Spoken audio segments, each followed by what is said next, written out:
Plinth beam ఎలా చేసుకున్నారంటే మీ building 100 సంవత్సరాల గ్యారంటీ. ప్లింత్ బీమ్స్ గానీ లేకపోయినట్లయితే మీ బిల్డింగ్ కూలిపోయే ప్రమాదం కూడా ఉంటుంది. జాగ్రత్త. Hi friends, welcome to Telugu building construction. House నిర్మాణంలో 6వ రోజు వర్క్ అండి. మనకి ప్లింత్ బీమ్ అనేది ప్రెజెంట్ ఈ రోజు వర్క్ అయితే జరుగుతుంది. ఇంతకు ముందు వీడియోలో మనం పుట్టింగ్స్ అలాగే మనం 5 డేస్ వరకు కూడా వర్క్ ప్రాసెసింగ్ వాటికైనా ఖర్చు బడ్జెట్ వివరాలు అనేవి తెలుసుకున్నాం. ఈ రోజు వర్క్ వచ్చేసరికి ప్లింత్ బీమ్ వేయటం అనమాట. సో ఈ ప్లింత్ బీమ్ కి సంబంధించి మనం ఆల్రెడీ ఐరన్ బార్స్ అనేవి ఏమేం బార్స్ తీసుకున్నాం వాటికైనా ఖర్చు చెప్పాము. ఈ వీడియోలో కూడా మీకు బ్రీఫ్ గా చెప్తాను. ఐరన్ స్టీల్ బార్స్ వచ్చేసరికి 16 mm పిల్లర్స్ దగ్గర యూజ్ చేయడం జరిగింది. 12 mm మనకి మొత్తం పైన 3 బార్స్ కింద 3 బార్స్ అనేవి రన్ చేయడం జరిగింది.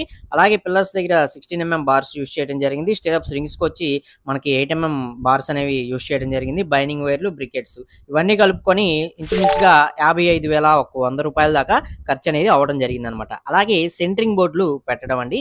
సెంట్రింగ్ ఏదైతే పెట్టారో రాడ్ బిల్డింగ్ మేస్త్రులు రాడ్లు అనేవి కట్టేశారు. సో ఆ విధంగా రాడ్ బిల్డింగ్ మేస్త్రులు రాడ్లు కట్టడానికి 8,800 రూపాయల దాకా కాస్ట్ అనేది ఛార్జ్ చేయడం జరిగింది. తర్వాత సెంట్రింగ్ బోర్డులు అనేవి మరుసటి రోజు మనకి ఏదైతే ఈ రోజు మనకి డే 6 ఉందో ఈ రోజున ఫిట్టింగ్ అనేది చేయడం జరుగుతుంది. ఇదే రోజున మనకి ప్లింత్ బీమ్ అనేది వేయటం కూడా జరుగుతుంది అనమాట. సో ఈ సెంట్రింగ్ బోర్డులకి అయిన ఖర్చు వచ్చేసరికి 17,600 రూపాయల దాకా సెంట్రింగ్ ఎవరైతే పెడతారో ఈ సెంట్రింగ్ బోర్డులకి రెంట్ కావచ్చు, అలాగే పెట్టిన వారికి కావచ్చు, మొత్తం కాస్ట్ అనేది అవటం జరిగింది అనమాట. అలాగే ఈ బోర్డులు అనేవి పెట్టుకునేటప్పుడు ఆయిల్ అనేది పూసారు చూసారా, ఈ విధంగా ఆయిల్ అనేది పూసుకోవటం చాలా వరకు మంచిది. ఎందుకన్నట్లయితే మరుసటి రోజు మనం ఈ సెంట్రింగ్ బోర్డులు అనేవి ఊడదీసేటప్పుడు మనకి ఈజీగా ఈ బోర్డ్స్ అనేవి రిమూవ్ చేసుకోవచ్చు అనమాట. సో ఇది సెంట్రింగ్ అయిన ఖర్చు యొక్క వివరాలు అనమాట. ఇక్కడ మీరు చూసిన ఈ ప్లింత్ ఏరియా సైజు వచ్చేసరికి మనకి 30 అడుగులు వెడల్పు అనేది ఉంటుంది. పొడవు వచ్చి 60 అడుగుల వరకు కూడా ఉండటం జరుగుతుంది అనమాట. సో మనకి 30 × 60 సైజు మొత్తం 16 పిల్లర్స్ అనమాట. ఈ 16 పిల్లర్స్ ని కలుపుతూ వేసేదే మనకి ఈ ప్లింత్ బీమ్ అనమాట. సో వీటికి సంబంధించి కాంక్రీట్ మనకి అగ్రిగేట్స్ ఉంటాయి కదా, లావు కంకర అంటారు. లావు కంకర అంటే ఇందులో 20 mm 40 mm ఉంటుంది. ఓన్లీ ఈ వీటికి వచ్చేసరికి 20 mm అగ్రిగేట్స్ ని యూజ్ చేస్తారనమాట. సో ఈ విధంగా ఈ 20 mm అగ్రిగేట్స్ ఏవైతే ఉన్నాయో ఇవి 2.5 యూనిట్స్ వరకు కూడా పట్టడం జరిగింది. ఒక యూనిట్ ధర 4,000 రూపాయల చొప్పున మొత్తం 10,000 రూపాయల దాకా 2.5 యూనిట్ అగ్రిగేట్స్ కి ఖర్చు అనేది అవడం జరిగింది. అలాగే శాండ్ కూడా ఇంచుమించుగా 2.5 యూనిట్ వరకు కూడా పట్టడం జరిగింది. శాండ్ యొక్క ధర అనేది ఒక యూనిట్ ధర 4,500 రూపాయల చొప్పున 2.5 యూనిట్లకు వచ్చేసరికి మనకి 11,250 రూపాయలు అనేది శాండ్ కి ఖర్చు అనేది అవడం జరిగింది అనమాట. అలాగే ఇందులోకి యూజ్ చేసిన సిమెంట్ బ్యాగ్స్ ఏవైతే ఉన్నాయో ఇవి ఇంచుమించుగా 48 బ్యాగ్స్ వరకు కూడా యూజ్ చేయడం జరిగింది. 48 బ్యాగ్స్ అన్నట్లయితే ఒక 2 బ్యాగ్స్ అన్నిటిగా 50 బ్యాగ్స్ అనుకోండి.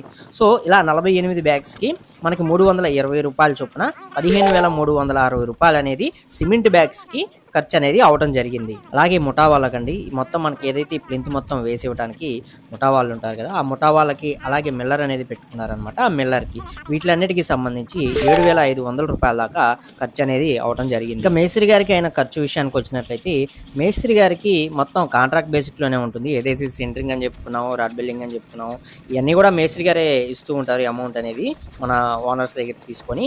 సో ఇవన్నీ మనం డివైడ్ చేసుకొని అమౌంట్ అనేది మీకు చెప్పడం జరిగింది అనమాట. సో మేస్త్రి గారికి అయితే ఫుల్ కాంట్రాక్ట్ బేసిక్ లో అయితే ఉంటుంది. కాకపోతే ఆ రోజు వర్క్ చేసిన వారు ఎవరైతే ఉంటారో ఆ వర్క్ చేసిన వారికి మాత్రం ఒక 1,000 రూపాయల నుంచి 2,000 రూపాయల దాకా ఒకళ్ళు వర్క్ చేస్తే 1,000 రూపాయలు అవుతుంది. అదే ఒక ఇద్దరుండి హెల్పరు ప్లస్ మనకి మేస్త్రి గారు ఇలా ఇద్దరుండి చేసుకునే పని అయితే ఇంచుమించుగా 2,000 రూపాయల వరకు కూడా ఖర్చు అనేది అయ్యే ఛాన్స్ ఉందన్నమాట. సో ఇప్పుడు మనకి మొత్తం టోటల్ బడ్జెట్ అనేది మనకి ఎంత అవుతుంది అనేది ఒక ప్లింత్ బీమ్ అనేది వేసుకుంటానికి అనేది చూసుకున్నట్లయితే మనకి 1,30,000 రూపాయల దాకా ఈజీగా ఖర్చు అనేది అవటం జరుగుతుంది అనమాట.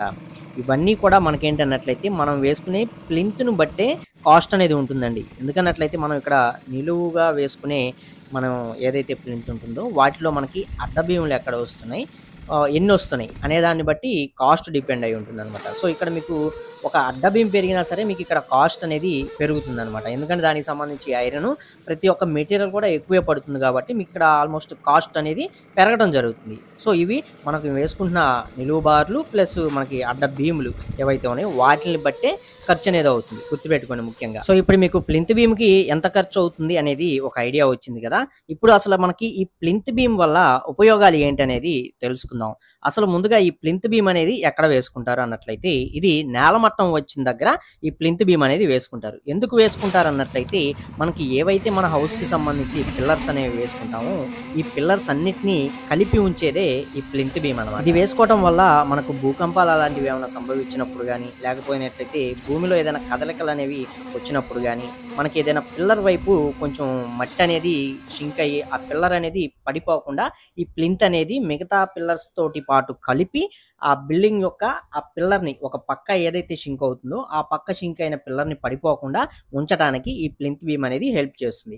అదే మీకు ప్లింత్ బీమ్ లేదన్నట్లయితే మీకు ఆ పిల్లర్ కింద ఏదైనా షింకేజ్ అనేది వచ్చినప్పుడు ఆ పిల్లర్ అనేది పడిపోతుంది అనమాట. ఆ పిల్లర్ పడిపోయిందంటే ఆటోమేటిక్గా గోడలు కూడా పడిపోయే ఛాన్స్ అనేది ఉంటుంది. సో ఇలా ప్రాబ్లమ్స్ అనేవి రాకుండా ఈ పిల్లర్స్ మనకన్నిటిని కలిపి ఉంచేది ఈ ప్లింత్ బీమ్. ఈ ప్లింత్ బీమ్ వేసుకుంటే మనకి ఏ ఒక్క పిల్లర్ కింద కొంచెం షింకేజ్ వచ్చినా సరే మిగతా పిల్లర్స్ ఈ ప్లింత్ మొత్తం కూడా కలిపి పట్టుకుంటాయి. మన బిల్డింగ్ యొక్క స్ట్రెంగ్త్ని మనకి సమానంగా దాన్ని కలిపి ఉంచేదే ఈ ప్లింత్ బీమ్. ఈ ప్లింత్ బీమ్ అనేది ముఖ్యంగా దీనికి ఉపయోగపడుతుంది. అలాగే మనకి గోడల్లో మంచి సపోర్ట్ని ఇస్తుంది. అలాగే బ్రిక్ వర్క్ మనం ఎక్కడైతే కడతామో ఆ బ్రిక్ వర్క్కి సంబంధించి ఫౌండేషన్ గా కూడా ఈ ప్లింత్ బీమ్ అనేది మనకి యూజ్ అవటం జరుగుతుంది అనమాట. అలాగే వాల్స్ కింద మనకి మన పిల్లర్స్ లేని చాటే వాల్స్ అనేవి నిర్మించుకుంటూ ఉంటాం. సో అలాంటి వాల్స్ అనేవి నిర్మించుకునే దగ్గర వాల్స్ కింద ఏదైనా మట్టి అనేది సింక్ అయినట్లయితే ఆ వాల్ అనేది జారి పడిపోయే ప్రమాదం కూడా ఉంటుంది.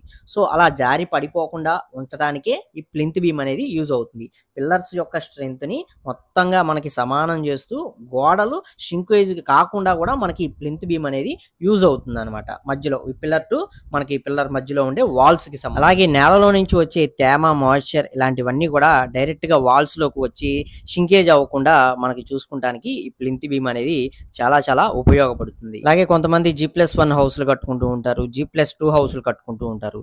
అలాంటి వారికి కూడా ఈ ప్లింత్ బీమ్ అనేది చాలా చాలా స్ట్రాంగ్ గా ఉండేటందుకు ఉపయోగపడుతుంది. అలాగే గ్రౌండ్ ఫ్లోర్ లో కూడా వాల్స్ కి ఎటువంటి క్రాకులు రాకుండా ఉండే విధంగా ఈ ప్లింత్ బీమ్ అనేది చూసుకుంటుంది. ఇలా ఈ ప్లింత్ బీమ్ అనేది చాలా విధాలుగా మనకు ఉపయోగపడుతుందండి. కంపల్సరీ హౌస్ నిర్మాణం అనేది చేసుకునే వాళ్ళు ఈ ప్లింత్ అనేది కంపల్సరీ వేసుకోవాల్సిందే.